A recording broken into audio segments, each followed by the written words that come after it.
In this episode of Jibba Jordan, I'm going to go over why, to be honest, I'll pass on LeBron and I'll pass on LeBron fans. First, I'd like to thank the new viewers as well as the old viewers from my old channel coming down here to support this channel. But basically, Dreamers Pro basically came out with a new article, or not a new article, but an article that came out a while ago. He basically brought some light onto it. I never knew that LeBron had said this. So that'd be the first topic we discuss on why I'll pass on LeBron. Like, he did it all on his own. LeBron argues Michael Jordan gets too much credit for his championships. LeBron wanted to remind fans that MJ didn't win all by himself. LeBron James has always accepted that comparisons amongst players are a natural part of the NBA landscape. However, he has occasionally found himself frustrated by the constant scrutiny he faces in light of Michael Jordan's greater number of championships. In a candid statement, King James once expressed his discontent with fans who frequently diminish his accomplishments. Braun emphasized that the fervent admiration for Michael Jordan often leads to an exaggerated perception of his contributions to the Chicago Bulls championship run.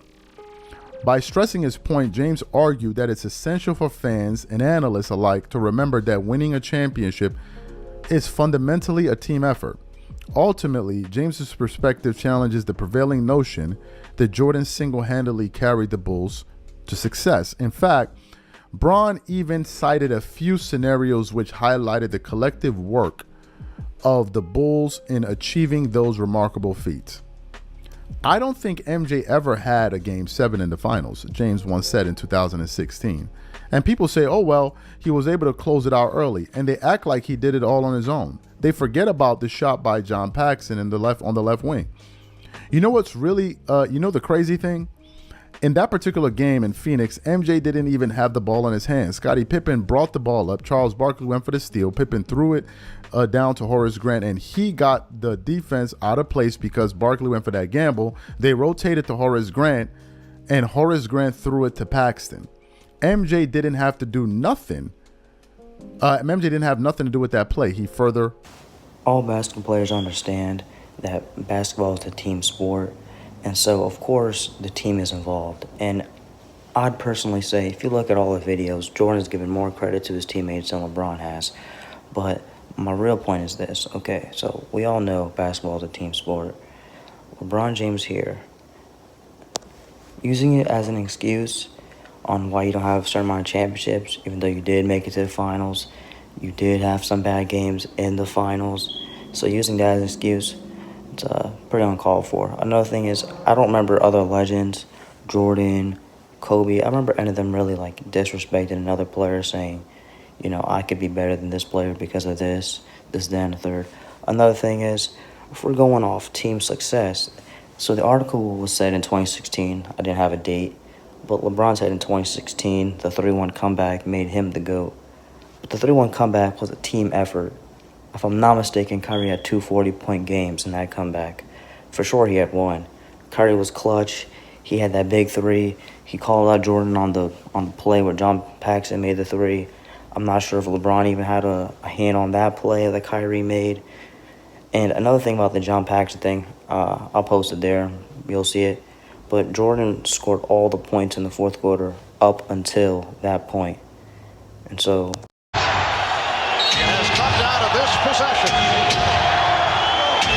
They want Michael to get a full head of steam, try to keep him in the middle of the floor. Well, Pippen got the snap. Here's Paxson for three. Yes! The Bulls take a 1-point lead, and Phoenix calls for time. So not only did Jordan have the ball in his hands, he was the reason they were in the game, the legit reason they were in the game. So you want to compare this to the Miami series? Well, let's do some comparisons with the Miami series. Okay, Jordan, let's say he takes the shot, probably make it. Let's say he misses the shot, right? He misses the shot, turnover, or John Paxson misses the shot, whatever. What ends up happening is they most likely go into overtime. They don't get the rebound, right? Now, they go in overtime, they win or lose. Say they lose that game. They lose that game, they have Game 7 to go after, and potentially win. Now, going back on Miami side of things, LeBron, he was doing pretty good in the fourth. He wasn't doing like the complete carrying, but he wasn't bad. So you have him, he did his thing, but they lose that game. Like, here's another thing. Okay, so Jordan's what, 2-0 going into Game 7. Potentially could be 3-0 in the finals still. Now, again, LeBron, they missed that shot. He misses that shot. They don't get the rebound. Ray Allen misses that shot, whatever. What ends up happening is, first, LeBron would have one championship in Miami. So he would have finals appearances that would probably only be because of his team, right? Because he was losing against Boston and Orlando. But he'd have more finals appearances. And then, he'd have only one championship in Miami, which, would bring his total down to 3 championships, right?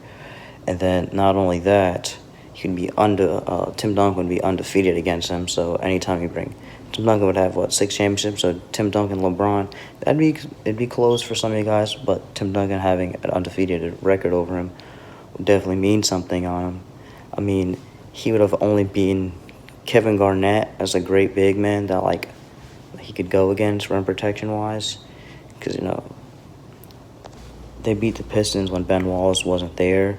So, I mean, as far as rim protection, has always been one of my knocks on LeBron James is that as for a big guy that he is, how strong he is, how fast he is, the rim protectors aren't really there. I mean, we know the 2010's Defensive Player of the Year. Draymond Green, Small, and Rudy Gobert. I mean, these are not shot blockers. Even AD, he's a good defensive player for sure. He's a Defensive Player of the Year type of player, candidate, could win it any year. He's not even a strong, intimidating, force that would block your shot or you're scared to drive against. So that's just a small glimpse of why, personally, I can't really do with LeBron. One, again, he did it in 2016, called himself the GOAT when other players were involved in that comeback. Two, I don't really remember other legends really disrespecting, especially previous legends. I get old heads who going to disrespect the young dudes to some degree, but I don't really recall younger players disrespecting older players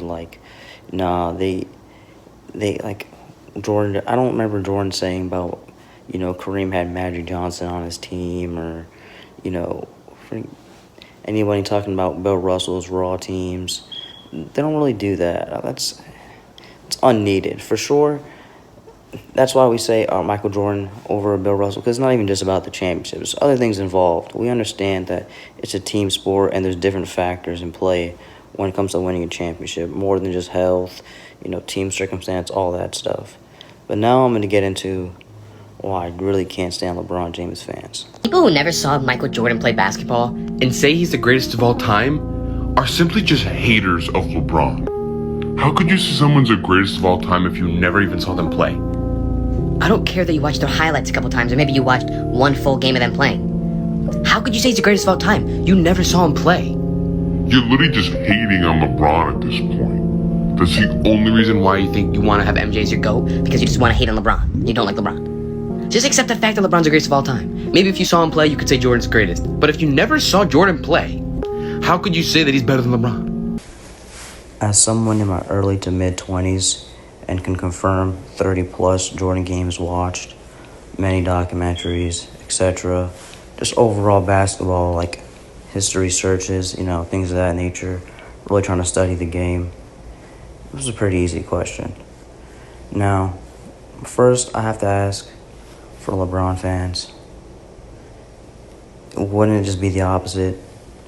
Wouldn't it be if you didn't see Michael Jordan, you can't say someone's better than him or he's worse than another player because you just never seen him play? I think that's really dumb and lame as an excuse. Two, you want us to just not know about the history of basketball. You want us to not care. You want us to just, live in the present as you guys do and glaze whatever we see. No, that's just not really what I'm trying to do, or anybody who actually, if you have the time to learn anything about a player like Kareem or Wilt Chamberlain or things of that nature, then what would be even the purpose of using that type of mindset? There just wouldn't be one. So the things and tactics that they do, it really just bothers me. It's really weird. I mean, if you're talking about the greatest of all time, then you need to have some knowledge when you speak about all time. And just say, you can say he's the greatest, you can say he's the best in the world, he's the best player you've seen. Once you start using all-time words and you want to act like you know much about basketball, what's the reason? And again, you never seen Michael Jordan play. How can you critique his game or anything of the sort? You can't really say a player's better than him or say he's worse than another player if you've never seen him play, if you never even tried to see him play. And before I go, I just wanted to throw this is one of my favorite stats. I show it all the time in my videos. This here, basketball is a team sport, right? You'll see here, none of Michael Jordan's teammates ever outscored him for a playoff series. And one time did an opponent by decimals. But LeBron James, he gets outscored by his teammates and the opponents.